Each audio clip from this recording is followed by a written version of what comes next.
Hello friends, अगर आप share market में इंटरेस्ट रखते हैं तो आपने चार्ली मंगेर का नाम जरूर सुना होगा। चार्ली मंगेर महान इन्वेस्टर वॉरेन बफे के सहयोगी और बर्कशायर हैथवे के वाइस चेयरमैन हैं। बफे 89 इयर्स की हैं, जबकि मंगेर की एज 96 इयर्स है। बावजूद इसके वो दोनों आज भी इन्वेस्टिंग कर रहे हैं, साथ ही और लोगों को भी इन्वेस्टिंग सिखा रहे हैं। दोस्तों, आज की वीडियो में हम ऑथर ट्रेंट ग्रिफिन की book Charlie Munger the complete investor का रिव्यू करेंगे। ये बुक हमें ये बताती है कि आखिर किस तरह दुनिया के सबसे अमीर इंसानों में से एक वॉरेन बफे अपने फाइनेंशियल एडवाइजर चार्ली मंगेर की एडवाइस पर अपने पैसों को सही जगह इन्वेस्ट करते आ रहे हैं। ये बुक उनके लिए है जो कि इन्वेस्टमेंट के फील्ड में नए हैं और इन्वेस्टमेंट करना चाहते हैं। ये बुक उनके लिए भी है जो जानना चाहते हैं कि आखिर किस तरह वॉरेन बफे और चार्ली मंगेर इतनी सक्सेसफुल इन्वेस्टर बने।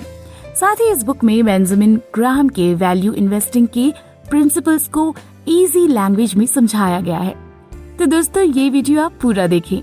लेकिन पहले सबसे काम की बात, अगर आप शेयर मार्केट में पैसा इन्वेस्ट करना चाहते हैं और अभी तक आपके पास डीमैट अकाउंट नहीं है या बहुत ज्यादा ब्रोकरेज से परेशान हैं, तो देश के सबसे अच्छे, बड़े और भरोसेमंद ब्रोकरेज फर्म ज़ेरोधा और अपस्टॉक्स का लिंक इस वीडियो के डिस्क्रिप्शन में है। आज ही अपना डीमैट अकाउंट ओपन करें, जहां पर आपका ब्रोकरेज कुछ भी नहीं लगेगा, और ब्रोकरेज लगेगा भी तो केवल इंट्राडे ट्रेड में, वो भी मैक्सिमम 20 रुपए। इतनी चीपेस्ट ब्रोकरेज रेट और सेफ्टी कहीं नहीं मिलेगी। तो चलिए शुरू करते हैं। वॉरेन बफे और चार्ली मंगेर जैसे बड़े इन्वेस्टर ज्यादातर टाइम नई चीजें सीखने में बिजी रहते हैं। दोनों ने मिलकर बर्कशायर हैथवे को ग्रेट सक्सेस दिलाई है। बर्कशायर हैथवे दुनिया की 5वीं सबसे बड़ी कंपनी है। ये कंपनी बहुत सारे अलग अलग तरह के बिजनेस में हिस्सेदार है। Energy, utility, insurance, transport, manufacturing उनमें से कुछ मेजर बिजनेस हैं। बर्कशायर वही कंपनी है जो कि फूड चेन डेयरी क्वीन को चलाती है। फाइनेंशियल सर्विसेज वाली फर्म जैसे कि अमेरिकन एक्सप्रेस और IBM में भी बर्कशायर हैथवे ने काफी स्टेक्स लिए हुए हैं। साल 2019 में बर्कशायर का एनुअल रेवेन्यू $254.6 बिलियन है। तो अब हमारे सामने ये क्वेश्चन आता है कि आखिर किस तरह से ये कंपनी इतनी सक्सेसफुल हो गई। 1995 के बाद आए .com बबल में टेक्नोलॉजी कंपनियों ने दूसरी इंडस्ट्री के मुकाबले शानदार प्रदर्शन करना शुरू किया था। तब दुनिया के सबसे बड़े इन्वेस्टर्स ने इनकी अनदेखी की। कुछ कारणों से वॉरेन बफे और चार्ली मंगेर ने टेक्नोलॉजी कंपनियों में इन्वेस्ट नहीं किया। दोनों ही दुनिया के सबसे बड़े इन्वेस्टर्स में शामिल हैं। सवाल है कि दोनों ने टेक्नोलॉजी कंपनियों से क्यों दूरी बनाए रखी? क्या इसमें आम इन्वेस्टर्स के लिए भी कुछ सबक छिपा है? बफे और चार्ली ने पिछले कुछ सालों में एप्पल और IBM में इन्वेस्ट करना शुरू किया है, वो भी तब जब एप्पल ने खुद को कंज्यूमर ड्यूरेबल कंपनी के रूप में बदल दिया है और IBM ने खुद को बिजनेस सर्विस कंपनी बना दिया है। बफे और मंगेर ये कहते हैं कि वो उन कंपनियों के शेयर्स में इन्वेस्ट नहीं करते हैं जिनके बिजनेस मॉडल उन्हें समझ में नहीं आते। इसका नतीजा ये हुआ कि वे इन्वेस्ट के कई बड़े मौकों का फायदा उठाने से चूक गए। इन्वेस्ट के लिए अरबों डॉलर होने के बावजूद उन्होंने कभी गूगल और Amazon में इन्वेस्ट नहीं किया। इस दौरान पिछले 20 सालों में इन कंपनियों ने 20 गुना से ज्यादा रिटर्न दिया है। लेकिन दोनों दिग्गज इन्वेस्टर्स को इस मौके का फायदा नहीं उठा पाने का कोई अफसोस नहीं है। इसकी वजह ये है कि अभी भी ये दुनिया के सबसे बड़े इन्वेस्टर हैं। वे इसलिए सफल है क्योंकि इन्होंने उन बिजनेस में पैसा लगाया जिसकी समझ उन्हें थी। ये कहना आसान है कि वे गूगल और Amazon से पैसा बनाने के मौके से चूक गए। बफे और मंगेर Pets.com, वेब1, माईस्पेस, याहू और इस तरह की दूसरी कंपनीज में भी पैसा लगाने से चूक गए, जो बाद में नाकाम हो गई। मीडिया की दुनिया के किंग रूपर्ट मर्डॉक ने $58 करोड़ में माईस्पेस को खरीदा। उन्होंने इसे 4 साल बाद $3.5 करोड़ में बेच दिया। इस 94% नुकसान से बचने के लिए मर्डॉक चाहते तो बफे और मंगेर से सबक ले सकते थे। दरअसल हमें भी बफे और मंगेर से सबक लेना चाहिए और मर्डॉक जैसी गलती नहीं करनी चाहिए। हम चाहे कोई भी प्रोडक्ट और सर्विसेज खरीद रहे हो, हम पर सबसे ज्यादा असर उसकी खासियतों और उससे जुड़ी कॉम्प्लिकेशन का होता है। टेक्निक की आज की दुनिया ने हमारे दिमाग में ये बात भर दी है कि इस दुनिया की ज्यादातर नई चीजें इतनी डिफिकल्ट हैं कि इन्हें आम आदमी नहीं समझ सकता। इसलिए जो चीज डिफिकल्ट है वो अच्छी है।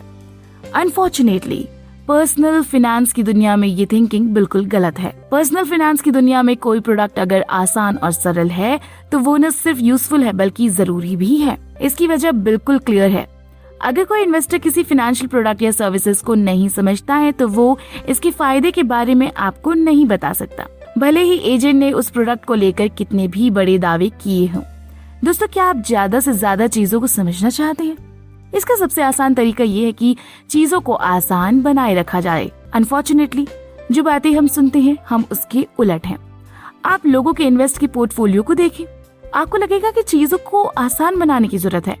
मार्केटिंग से जुड़ी बातें इस विचार को बढ़ावा देती हैं कि इन्वेस्ट की आपकी जरूरत तब अच्छी तरह से पूरी होती है जब आप अपनी सेविंग कई तरह के इन्वेस्ट में डालते हैं। लेकिन अगर आप सक्सेसफुल मुट्ठी भर इन्वेस्टर्स की कतार में शामिल होना चाहते हैं तो आपको चीजों को आसान बनाए रखने में भरोसा करना होगा। आपको सरलता सिर्फ उन इन्वेस्टमेंट के तरीकों में रखने की जरूरत नहीं है जिसका इस्तेमाल आप करते हैं, बल्कि आपको अपने पूरे पोर्टफोलियो में से अपनाना होगा। मान लीजिए किसी इन्वेस्टर के पास ऐसा पोर्टफोलियो है जिसमें अलग अलग रकम और अलग अलग रिटर्न की उम्मीद वाले 20 तरह के इन्वेस्टमेंट हैं। ऐसी सिचुएशन में अगर ये इन्वेस्ट सरल हैं तो भी पूरा पोर्टफोलियो डिफिकल्ट है और इसे समझना मुश्किल है। दोस्तों, उन चीजों में इन्वेस्ट कीजिए जिन्हें आप समझते हैं। इसका फायदा ये होगा कि आपके इन्वेस्टमेंट को समझना और नजर रखना बहुत आसान होगा। सरलता आपकी जरूरत को पूरी कर सकती है क्योंकि आपको पता होता है कि आपके आसपास क्या हो रहा है और क्यों हो रहा है। सफल रहने पर आप इसका ज्यादा प्रॉफिट उठा सकते हैं और नाकाम रहने पर आप समझ सकते हैं कि ऐसा क्यों हुआ। बर्कशायर हैथवे को सक्सेसफुल बनाने के लिए चार्ली मंगेर और वॉरेन बुफे की यही शानदार इन्वेस्टिंग स्किल काम में आई। चार्ली का अभी भी मानना है कि वो इतने बड़े इन्वेस्टमेंट एडवाइजर इसलिए बने क्योंकि उनकी रीडिंग स्किल काफी अच्छी है। वो हर समय कुछ नया सीखने की खोज में रहते हैं। बात की जाए वॉरेन बफे की तो उनको भी रीडिंग का काफी शौक है। चार्ली मंगेर और वॉरेन बफे दोनों ही रोजाना अपना 80% टाइम सिर्फ रीडिंग में लगाते हैं। मंगेर का मानना है कि अगर किसी को सक्सेसफुल इन्वेस्टर बनना है तो सबसे पहले उसको रीडिंग मशीन बनना पड़ेगा। मंगेर कहते हैं कि वो जन्म से बिजनेसमैन नहीं थे, बल्कि उनकी पढ़ने की लगन और रीडिंग स्किल ने आज उनको इतना बड़ा बिजनेसमैन बनाया है। इसलिए दोस्तों, अगर आपको भी सक्सेसफुल इन्वेस्टर बनना है तो चीजों को समझना शुरू करें और उन्हीं चीजों में इन्वेस्ट करें जिन्हें आप समझते हो। ये बातें मैंने आपको Charlie Munger the complete investor book से बताई हैं, जो डिटेल में सिखाती है कि शेयर मार्केट में कैसे ज्यादा प्रॉफिट पा सकते हैं। सो आप ये सारी बातें सीखना चाहते हो तो डिस्क्रिप्शन में जाकर बुक खरीद सकते हो। और अगर आप इसी बुक पर अगला पार्ट देखना चाहते हैं तो मुझे कमेंट करके जरूर बताएं। दोस्तों, वीडियो पसंद आया तो लाइक का बटन जरूर दबा दें और हमसे जुड़ने के लिए इंस्टाग्राम पर एफर्टलेस जीके को जरूर फॉलो करें और ऐसी ही काम की बातों के लिए चैनल को सब्सक्राइब करें। साथ ही डिस्क्रिप्शन में दिए लिंक से ज़ेरोधा या अपस्टॉक से अपना डीमैट अकाउंट ओपन करना ना भूलें।